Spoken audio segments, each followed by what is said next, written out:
National kidney foundation के हिसाब से वर्ल्ड में करीब 10% पॉपुलेशन को क्रॉनिक किडनी डिजीज है। ये नंबर एक्सट्रीमली हाई है। ये स्पष्ट है कि किडनी डिजीज एक बहुत ही बड़ा इशू बनकर सामने आ चुका है और बिगेस्ट रीजंस बताए गए हैं हाई ब्लड प्रेशर और डायबिटीज। इस किडनी फेलियर या किडनी डायलिसिस का A to Z complete solution आज आप जानेंगे, जिसके बाद आपको या आपके किसी भी रिलेटिव को कहीं भी भटकने की जरूरत नहीं पड़ने वाली है। किडनी डिजीज है तो लोग सबसे पहले ही एलोपैथी के पास भाग जाते हैं। एटलीस्ट लोगों को कम से कम एलोपैथी से पूछना तो चाहिए कि उनके पास इस चीज का कोई इलाज है भी। कहीं ऐसा तो नहीं है कि लोग अपना कीमती समय गलत इलाज में ही बर्बाद कर रहे हैं। दुनिया की सबसे बड़ी किडनी से रिलेटेड ऑर्गेनाइजेशंस जैसे कि the national kidney foundation, international society of nephrology या फिर खुद WHO या फिर USA का NIH या फिर UK का NHS यानी खुद एलोपैथी के भगवान किडनी के इलाज के बारे में क्या कहते हैं। UK का NHS ये अपनी वेबसाइट पर स्पष्ट कहता है कि there is no cure for chronic kidney disease. जी हाँ, नो क्योर। लेकिन अगर फिर भी लोग एलोपैथी के पास जाएं तो इसमें कसूर किसका हुआ, आप कमेंट करके बताएं। इसके साथ ही एलोपैथी का कहना है कि हाँ, कुछ काम चलाने के लिए ट्रीटमेंट्स उनके पास है, जिसमें पहला है लाइफस्टाइल चेंजेस, दूसरा है कि मेडिसिन्स ले ली जाए। लेकिन किस चीज़ की मेडिसिन्स? किडनी ठीक हो जाए इस चीज़ की मेडिसिन्स? नहीं, ऐसी कोई मेडिसिन तो मौजूद ही नहीं है, बल्कि मेडिसिन्स ताकि जो किडनी डिजीज है उससे होने वाला जो BP और कोलेस्ट्रॉल इश्यूज है इनको थोड़ा कंट्रोल किया जा सके, जो अपने आप में एक बहुत ही कंट्रोवर्शियल और डेंजरस मुद्दा है। तीसरा ऑप्शन है कि डायलिसिस करवाते रहो लाइफ टाइम, जो किसी नर्क के जीवन से कम नहीं है।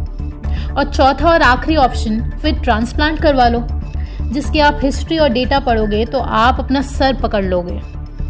तो एलोपैथी के भगवान खुद इन ऑर्गेनाइजेशंस का कहना है कि उनके पास कोई भी परमानेंट ट्रीटमेंट नहीं है। ये सबसे पहले आप अपने दिमाग में बैठा ले बात, तभी आपका असली ट्रीटमेंट पॉसिबल है। तो फिर करे क्या? मर जाए? एलोपैथी नहीं तो फिर करे क्या? डॉक्टर बिस्वरूप ने अपनी बुक 360 डिग्री पोस्चरल मेडिसिन में इसका कंप्लीट परमानेंट सोल्यूशन बताया है, जिसके जरिए हजारों लोग परमानेंटली ठीक हो चुके हैं। आप जब ये वीडियो देख रहे हैं, ठीक अभी भी कोई इंसान इस ट्रीटमेंट से ठीक होकर डॉक्टर बिस्वरूप को धन्यवाद कर रहा होगा। ये सारे टेस्टिमोनियल्स आप चाहें तो डॉक्टर बिस्वरूप की वेबसाइट पर देख सकते हैं। ये ट्रीटमेंट क्या है, कैसे करना है, एक एक चीज़ ध्यान से सुनिएगा। टोटल 3 पॉइंट्स हैं।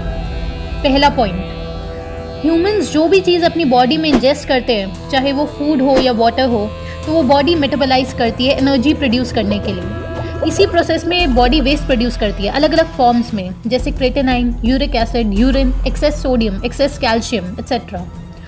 अब ये जो एक्सेस वेस्ट प्रोड्यूस हुआ है, अगर बॉडी इसे एलिमिनेट नहीं कर पाती तो ये बॉडी में ही स्टोर होने लग जाता है और इसी के बाद शुरू हो जाती है अलग अलग डिजीजेस। और अगर यही वेस्ट किडनी के आसपास की ब्लड वेसल्स में स्टोर होता है तो आपका ब्लड सही से फ्लो नहीं कर पाता है, तो आपकी किडनी डिजीज की शुरुआत हो जाती है। किडनी में जो फिल्टरिंग यूनिट्स होती है, जिनको नेफ्रॉन्स बोला जाता है, जिनके जरिए किडनी ब्लड को साफ करती है, इन नेफ्रॉन्स तक ब्लड सही से ना पहुंचने की वजह से ये नेफ्रॉन्स खुद भी डेड होने लगते हैं और खून साफ नहीं हो पाता है। तो किडनी ट्रीटमेंट में जो 2 एम्स हैं उनको लेकर आप क्लियर हो जाए। पहला एम है कि ब्लड सही से किडनी में बह पाए, ताकि किसी तरह ब्लड को एक्सेस मिल पाए नेफ्रॉन्स यानी फिल्टर्स की, जो थोड़े नेफ्रॉन्स अभी सही सलामत बचे हुए हैं। और दूसरा एम है कि किडनी में जो नेफ्रॉन्स खराब हो चुके थे प्रॉपर ब्लड फ्लो ना होने की वजह से, इनको रीजेनरेट करा जाए। अब आप ये जानकर हैरान होंगे कि 2014 तक एलोपैथी कहता था कि ये इम्पॉसिबल है कि नेफ्रॉन्स को रीजेनरेट किया जा सके। नए नेफ्रॉन्स बनाना तो दूर की बात है। तो अब डॉक्टर बिस्वरूप ये 2 एम्स अपने पेशेंट्स में अचीव करवा पाते हैं एक बेहद ही खास सिस्टम के द्वारा, जिसका नाम है ग्रैड सिस्टम, यानी कि ग्रेविटेशनल रेजिस्टेंस इन डाइट। और यही है किसी भी प्रकार की किडनी डिजीज का परमानेंट सोल्यूशन। इसके अंदर 3 स्टेप्स आपको फॉलो करने होते हैं। ध्यान से सुनिएगा, क्योंकि इसके बाद आपसे सवाल भी पूछे जाएंगे। तो टेस्ट है आपका थोड़ी देर में, इस हिसाब से सुनिए, ये जानकारी रट लीजिए और ये जानकारी ज़्यादा से ज़्यादा लोगों को भेजें। पहला step, hot water immersion therapy. नाम से ही आपको समझ आ गया होगा, इसमें पेशेंट को एक हॉट वाटर वाले बाथटब में इमर्स होना पड़ता है यानी इस प्रकार से बैठना होता है। इस पानी का टेम्परेचर 40 डिग्री सेल्सियस मेंटेन होना चाहिए, 40 से कम नहीं होना चाहिए। लेकिन थोड़ी थोड़ी देर में ये टेम्परेचर पानी का डाउन हो जाएगा, तो इसके लिए या तो आप कुछ कुछ देर में गर्म पानी स्टव में डालते रहें, या फिर आप एक इस प्रकार से गीज़र फिट करवा लें थर्मोस्टेट के साथ। ये बहुत ही ईजी मेथड है, बस एक बार आपको ये सेटअप अपने घर में रखवाना है और इस मेथड से जो कुछ होता है वो आप जानकर शॉक में आ जाएंगे।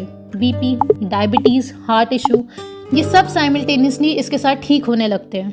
ये कैसे हो पाता है वो फिर नेक्स्ट वीडियो में कवर करेंगे। तो ठीक 40 to 45 डिग्री सेल्सियस आपको मेंटेन करना है टेम्परेचर। इसके साथ आपको ध्यान देना है कि पानी नेक के जस्ट नीचे तक रहना चाहिए, जैसे कि आप स्क्रीन पर भी देख सकते हैं। ये दिन में 1 घंटा करना है। ये ग्रैड बाथटब आप खुद घर पर कैसे बना सकते हैं उसकी कंप्लीट डिटेल्स आपके लिए इस वीडियो में रेडी है, जो आपको डिस्क्रिप्शन बॉक्स में मिल जाएगी, या फिर इस वीडियो के एंड में भी हमने आपको बताया हुआ है। इस हॉट वाटर इमर्शन थेरेपी से पेशेंट का ब्लड उसके पैरों से हटकर ऊपर की तरफ किडनी के पास आकर एक्यूमुलेट होने लग जाता है। यानी कि पहला इंपॉर्टेंट एम जो था कि ब्लड एक्सेस कर पाए किडनी के लाइव नेफ्रॉन्स को, वो यहाँ से अचीव हो चुका है। इसी हॉट वाटर इमर्शन थेरेपी से किडनी का नेचुरली डायलिसिस स्टार्ट हो जाता है। सोडियम एक्सक्रीशन 5 टाइम्स बढ़ जाता है, potassium excretion double, urine volume 3 गुना बढ़ जाता है और वेट और स्वेलिंग घट जाती है। ये सारे रिसर्च पेपर्स कलेक्ट करके डॉक्टर विश्वरूप ने अपनी बुक में लिखे हुए हैं। आप चाहें तो इसकी फ्री PDF डाउनलोड कर सकते हैं उनकी वेबसाइट से। दूसरा step, head down tilt therapy. इसी को कहा जाता है पोस्चरल मेडिसिन, यानी पोस्चर वाला मेडिसिन।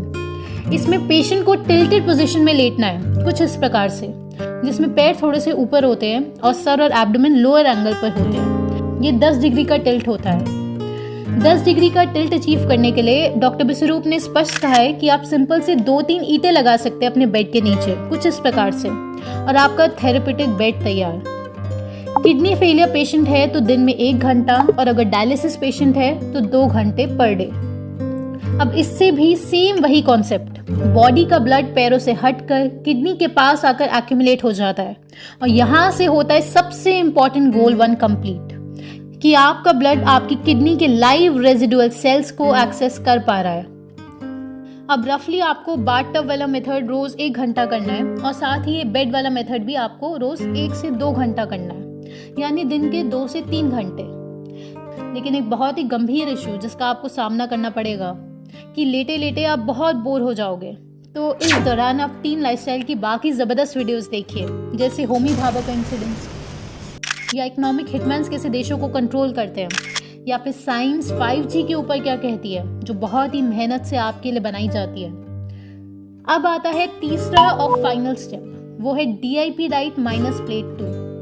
DIP डाइट क्या है उसकी एग्जैक्ट डिटेल्स टोटल 4 वीडियोस में कवर करके टीम लाइफस्टाइल ने आपके लिए रेडी कर रखी है, और उनका लिंक आपको डिस्क्रिप्शन बॉक्स में दिया हुआ है। DIP diet basically plant based diet है, जो द चाइना स्टडी से इंस्पायर होकर डॉक्टर विश्वरूप ने बनाई है, जिसमें 88 करोड़ लोगों का डेटा लिया गया था। तो आप समझ सकते हैं कि कितनी प्रिसाइज और जबरदस्त डाइट होगी। और इस डाइट से अचीव होगा गोल 2, यानी किडनी की फिल्ट्रेशन यूनिट्स यानी नेफ्रॉन्स रीजेनरेट होने लगेंगे, और पेशेंट की किडनी हील होने लगेगी, रीजेनरेट होने लगेगी, बिना किसी एक्सटर्नल सपोर्ट के और 0 मेडिसिन के। ये जो 3 स्टेप्स आपने अभी समझे, ग्रैड टब में गर्म पानी में बैठकर टीम लाइफस्टाइल की वीडियोस देखना, हेड डाउन टिल्ट पोजीशन, और तीसरा DIP डाइट माइनस प्लेट 2, इससे चाहे किडनी फेलियर हो या किडनी डायलिसिस, वो हजारों लोगों का कंप्लीटली ट्रीट होता आया है। ये विद टेस्टिमोनियल्स और प्रूफ्स डॉक्टर विश्वरूप की बुक और वेबसाइट में क्लियरली आपको दिख जाएगा। सारे रिसर्च पेपर्स भी आपको उनकी बुक में मिल जाएंगे, जिसकी मदद से ये ट्रीटमेंट बनाए गए हैं। अब ये जानकारी ज्यादा से ज्यादा लोगों को भेजना आपकी जिम्मेदारी है, ताकि उनकी लाइफ से भी एक किडनी इशू का डर परमानेंटली खत्म हो सके। और ये रहा बाथटब बनाने का कंप्लीट मेथड। आप यहाँ पर क्लिक कर लीजिए।